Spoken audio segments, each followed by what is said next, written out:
Em Israel, a população voltou a protestar hoje contra o governo do premier Benjamin Netanyahu. Milhares de pessoas foram às ruas em várias cidades do país para mostrar insatisfação com os planos do primeiro-ministro de reformar o poder judiciário de Israel. Segundo os críticos de Netanyahu, as mudanças enfraquecem o poder da Suprema Corte e ameaçam a independência da instituição. Para o governo, é uma forma de equilibrar as instituições de poder do país. Essa é a 11ª semana de manifestações contra a reforma do judiciário, que deve ser aprovada em breve. A coalizão de Benjamin Netanyahu é de extrema-direita e engloba partidos nacionalistas religiosos.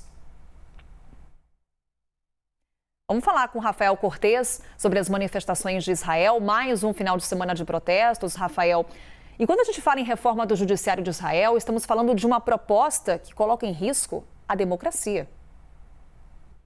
Entre outros pontos, né? O que dá para saber, né? Tem especificidades particulares de Israel, mas o movimento está um movimento típico de centralização política e que em algum momento se rompe as bases da democracia e, nesse caso, especialmente importante em função dos conflitos de ordem geopolítica que há séculos imperam e dificultam as relações, não dentro de Israel, mas com implicações para todo o Oriente Médio. A questão, por exemplo, para a Palestina, o olhar que Israel dá para essa questão também deve ser muito afetado se essa reforma sinalizada pela essa coalizão de extrema-direita de fato for levada a cabo, né? De novo, o receituário de uma boa parte dos países que estão com problemas de democracia é essa centralização em torno do poder executivo, a corrosão dessas instituições de controle,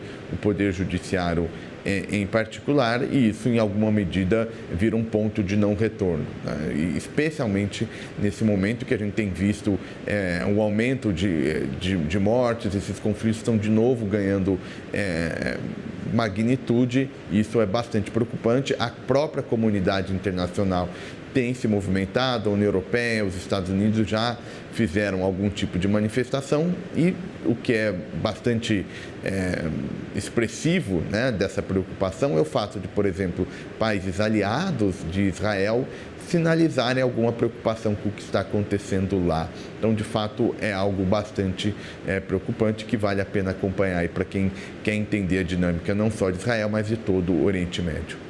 Netanyahu chega ao poder no movimento de extrema-direita. Qual que é o peso hoje desse movimento no mundo, Rafael? É importante, né, esse nacionalismo que ganha roupagens, né? A gente usa o rótulo nacionalista, extremista, mas cada caso vai ganhando a sua roupagem. Mas o que a gente sabe é que em diversas democracias o próprio jogo eleitoral está produzindo essas forças, e essas forças, em alguma medida, vão ganhando muito espaço, né? E acaba com que a gente tenha problemas para o jogo democrático. Essas organizações que monitoram o nível e o grau de democracia no mundo, quase todas elas são unânimes em dizer que há menos democracia no mundo do que havia se a gente recuar um pouco no tempo. Então, a democracia é uma commodity rara, né? É fácil até você ter um início de jogo democrático, mas para isso durar no tempo é muito difícil. Então, essas pesquisas estão mostrando essa perda de dinamismo da democracia. Uma parte vem justamente desse extremismo com rompagens nacionalistas, mas que, quando uma vez se chega ao poder, esses grupos acabam minando os mecanismos de freios e contrapesos. Então, não é por um acaso que a gente está olhando isso com muito cuidado, e as repercussões não são nada desprezíveis. Não se trata de simplesmente reformas perfumaria, né? Pode ter implicação bem grande para que tipo de sistema político Israel e outros países que enfrentam